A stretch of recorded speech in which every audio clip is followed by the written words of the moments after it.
আহ, সংযুক্ত আরব আমিরাতে বসবাসরত সম্মানিত প্রবাসী ভাই ও বোনদের উদ্দেশ্যে বলছি যে আহ, আপনারা জানেন যে সংযুক্ত আরব আমিরাতের সরকার আহ, আহ, একটি এখানকার যে গরমকাল, সেই গরমকালকে লক্ষ্য রেখে এবং তীব্র তাপদাহের কথাটিকে বিবেচনা করে একটি ঘোষণা দিয়েছে যে দুপুর 12:30 থেকে বিকেল 3টে পর্যন্ত যে সময়টা আছে, এই সময়টায় যাতে বিশেষ করে বাইরে যে আমরা আমাদের যে প্রবাসী ভাই বোনেরা কাজ করেন, সেই কাজ করা থেকে বিরত থাকার জন্য একটি ঘোষণা এসছে। তো আপনারা জানেন যে এই সময়ে সংযুক্ত আরব আমিরাতে অত্যন্ত তাপমাত্রা থাকে, যে তাপমাত্রাটা যদি সঠিকভাবে শরীরের পরিচর্যা করা না হয় তাহলে এটা অত্যন্ত ক্ষতির কারণ হতে পারে, এমনকি অনেক সময় হিট স্ট্রোকে এখানে মারা যাওয়ারও সম্ভাবনা থাকে।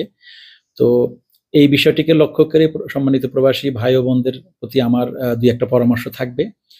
প্রথমত, সংযুক্ত আরব আমিরাত সরকার যে আইনটি করেছে সে আইনের প্রতি শ্রদ্ধাশীল হয়ে, বা যে ঘোষণাটা দিয়েছে সেই ঘোষণাটির প্রতি শ্রদ্ধাশীল হয়ে আপনারা যে সময়টুকু বেঁধে দিয়েছে সেই সময়টুকুতে আপনারা দয়া করে বাইরে অবস্থান করবেন না, ঘরের ভেতরে অবস্থান করুন।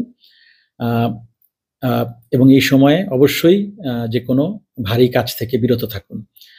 পাশাপাশি আপনারা প্রচুর পরিমাণে পানি পান করুন এবং নিজেকে হাইড্রেটেড রাখুন, এবং একই সাথে ওই সময়টায় যাতে কোনো কায়িক পরিশ্রমে নিজেকে নিযুক্ত না করুন সেই বিষয়টাতে খেয়াল রাখুন।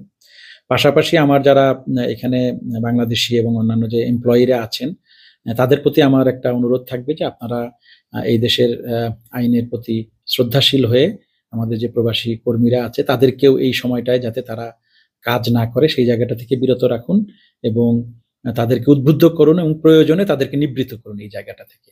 আমি মনে হয় এই আহ্বানটা রেখে যাচ্ছি